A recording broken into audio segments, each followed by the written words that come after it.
Complexity holding the lead here over Code of Honor. Then Endorsed and Stand the Man, 3/4 win at 110, 3/16 to the finish. It is Complexity on the inside and Code of Honor on the outside. Complexity with a narrow lead. Code of Honor is all out in second, a 16th to the wire. It is Complexity holding the lead over Code of Honor, and Complexity has won the Kelso, drawing away at the end to win by more than 2. Welcome back to Racing Rundown. Today we're going to be getting into more Breeders' Cup action, the Breeders' Cup Dirt Mile today.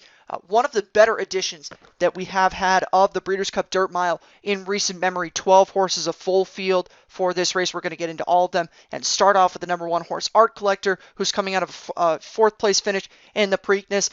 That was a disappointing race, but it is worth mentioning he was beaten by 2 of the best horses in the United States, Swiss Skydiver and the Kentucky Derby winner Authentic. Prior to the Preakness, though, he was a 4-time stakes winner and did win the Bluegrass over this very same Keeneland circuit. So one thing, if you've been listening to all the analysis that I've been doing this weekend, that I'm really holding in high regard this weekend, is horses that do win over the racetrack surface that they are performing on. And, you know, given the fact that he was the winner of the biggest 3-year-old stake at Keeneland this year, Art Collector really does have a lot of bonus points with me. I'm not going to pick him, though, in here, but I do think if you do pick him and you get something around where he is in the morning line, he's super live, and I don't think that the run in the Preakness was a deal breaker in terms of picking him.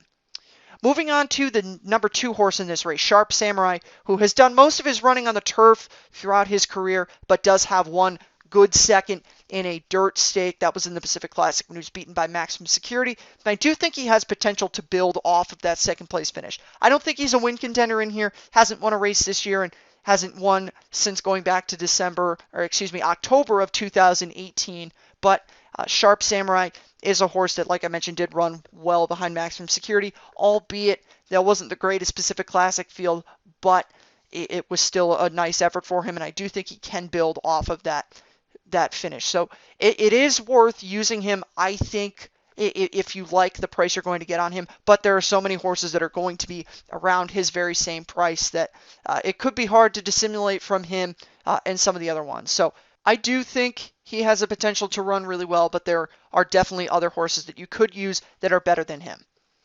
The next horse that we're going to get onto is a horse that I absolutely think is a must-use this weekend. Silver Dust has been so consistent throughout the year of 2020. In his last 5 races, all of them have been on the board finishes, 3 straight 3rd place finishes behind really good graded stakes caliber horses. Two times he finished behind By My Standards in the Stephen Foster and in the Ali Sheba. In that Stephen Foster, he was beaten by Tom's d'Etat as well, and also in the Blame Stakes where he was beaten by Owendale, who did also finish ahead of him in that Ali Sheba. So he's losing to good horses. He also did run 4th place in the New Orleans Classic, another really good effort for him, and he did win the Mine Shaft prior to that race. So 5 straight really good races for him. I definitely think he is got to be the long shot that you use underneath in this race. This race may be one of the better races to go with a favorite in, but you absolutely should use him in this race given the fact that he is so consistent and he's going to be a really generous price. So, at that around that 30-1 that he is on the morning line, absolutely use him if you get the opportunity to. For a third, or if you're betting a super, you use him at the bottom of that. I wouldn't say he's a win contender, but definitely a third or a fourth would be a finish that would not shock me at all. Moving on to the number 4 horse, War of Will. Of course, we know him from his win in the Preakness last year and his efforts that he did have on the dirt. Hasn't run on the dirt this year, but is a Grade 1 winner on the turf. I personally don't like him coming back on the dirt. His last 3 races on the dirt really have been a turnoff for me. His Breeders' Cup, his Pennsylvania Derby, and his Jim Dandy were races that I really hated. But I understand why he's here, because the Breeders' Cup mile is so competitive.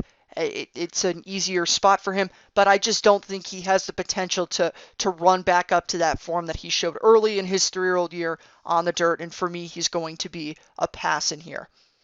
The number 5 horse is Knicks Go, one of the wise guy horses of this year's Breeders' Cup, and he's probably going to be the second choice of this race.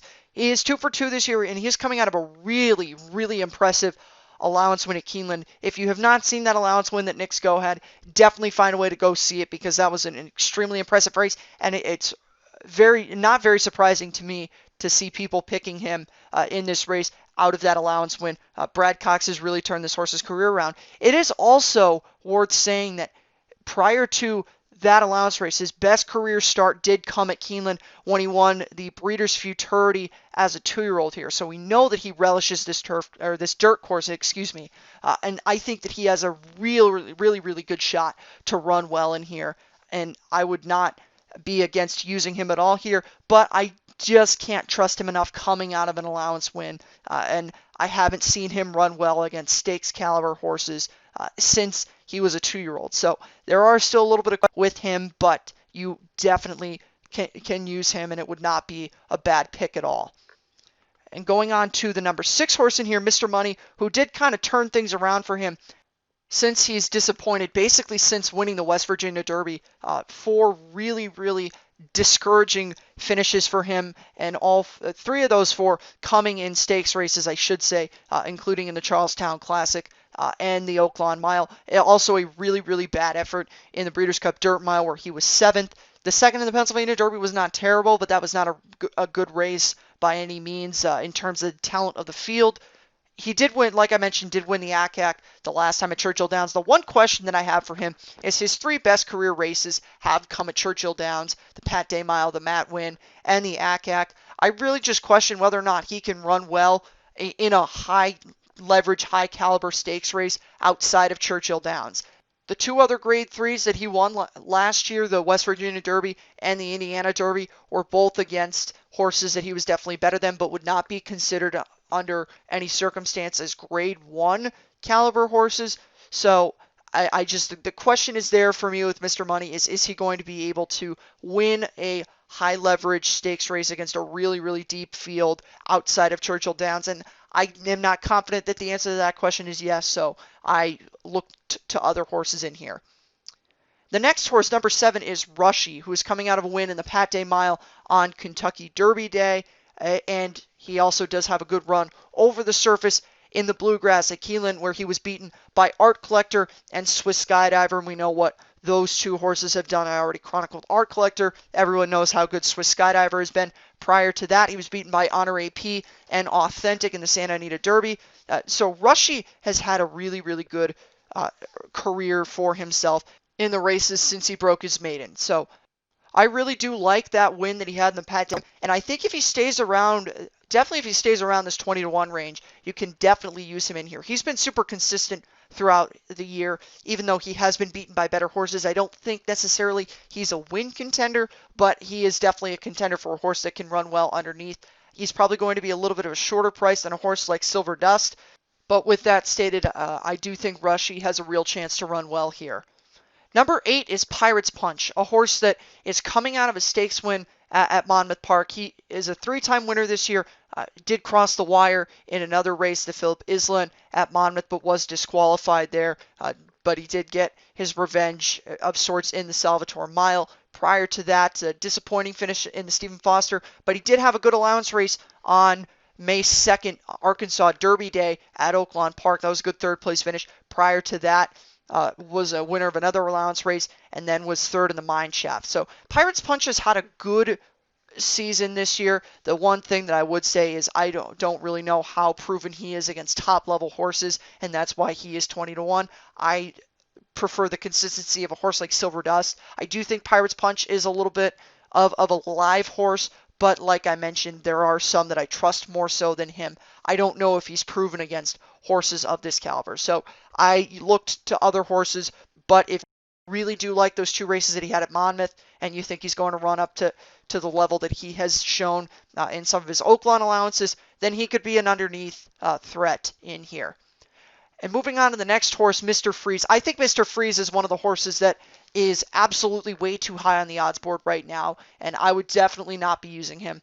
This horse, in his last 2 efforts prior to his win in the Fayette, where the Fayette, that race was not really that good of a field that he beat, and he barely held on in there. Somehow did, but, and you know, that's really all that matters in terms of the Fayette. But for him being 6-1 right now, he's a complete pass for me.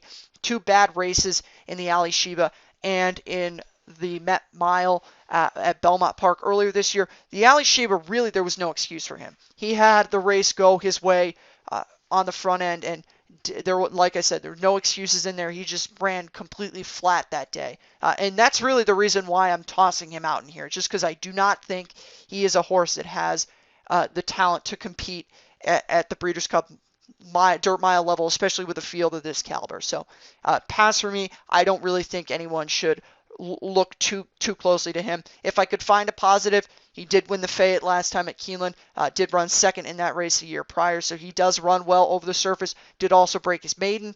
He's 2 for 3 with a second place finish at Keeneland, but that being mentioned, I've said that the 2 races that he's run against a field of have left a lot to be desired. And moving on to the next horse in this race, Complexity, who is the favorite right now in the morning line and will probably go off as the favorite since disappointing following the Breeders' Cup and not really having that good of a 3-year-old campaign. Chad Brown has turned him around with 2 wins and a second. That second coming in the Forgo Stakes, where he got blindsided by Win, who has since been retired. He took out the Kelso last time. That was a really good win over Code of Honor, the former Travers Stakes winner, as well as Endorsed, who has run well in some races earlier in the year. And I think, like I said, with Complexity, he's really turned it around since then. I was, as was everyone, a little bit disappointed with his effort in the Juvenile in 2018, but I do think he is in a better position to succeed in here. Would like him a little bit more if this was a 1-turn mile, but flat 2-turn mile isn't necessarily the biggest issue for me in here, and I will ultimately be using him on top because I do think he is the most talented horse in this race. Moving on to number 11, Jesus' Team. He is coming out of a very good 3rd place finish in the Preakness, albeit well beaten by Authentic and Swiss Skydiver. He did close really well in there to pick up a piece in there, and he could be another horse to use. He's at 30-1, like Silver Dust. I do not think he's a win contender, but if you're looking for him in terms of a underneath play, he does have, in addition to his 2 wins, he does have 4 in the money finishes, 2 seconds and 2 thirds, and then a 5th on the board finish where he was 4th in the Haskell behind Authentic, New York Traffic, and Dr. Post in the Haskell. So some good efforts he's turned in ever since he broke his maiden at the maiden claiming level, and then took out another claiming race at Gulfstream before being elevated to the allowance level, where he's really turned in some good efforts since then. So I do think he has some potential in here as a long shot. Again, I prefer Silver Dust, but if you're looking for that kind of long shot, Jesus' Team could be your horse. And the final horse in here that we're going to get to is Owendale, a son of Into Mischief, coming out of a 2nd place finish in the Pimlico Special. Prior to that, he was 2nd, beaten by My Standards in the Alley Sheba. I do like that he cuts back to a mile in this race. I don't think that the Pimlico Special, that the distance of that race suited him well, and getting back to this distance, I think he does have potential to run really well. Looking at some of his other races, disappointing 5th in the Stephen Foster, but like I have talked about that race, he was never going to beat Tom's d'Etat on that day. I don't think any of the other horses in there were even up to his level. Prior to that, won the Blame, 2nd in the Clark, did run a poor 10th in the Classic last year, but I don't think he wanted a 1.25 miles. I do think, like I said, I think that this horse has a lot of potential to run well in here, has had some good efforts in the past, and I personally am not going to use him, but I know that there are people, notably my co-host does like him in this race, that do think he does have potential to run well, and the price is really, really good on him. 8-1 there, definitely does have potential to be a used candidate in here, but is not my pick. We'll get into my picks now for this race. That I was going to pick Complexity. For second, I am going to abide by my logic with Sharp Samurai. I'm thinking that he could run a nice 2nd place finish in here, given that he did have that good 2nd place finish in his one other start in a grade 1 on the dirt. And for 3rd, I've hyped him up this whole video, Silver Dust in there for 3rd. So those are my top 3 in this race. Good luck if you do decide to play this race. We will see you for some of our other previews, and thank you for stopping by for this one. between them, and they're into the stretch. And these three across the track. Rushi has taken the lead on the outside. Tap it to win back into second. And then it's Vertical Threat on the inside. Trying to make a late bid is Digital down the center. And there too is Echo Town, but it's Rushi. And Sonovan is closing late on the far outside. They're coming down to the line. And Rushi and Javier Castellano take the Pack Day Mile.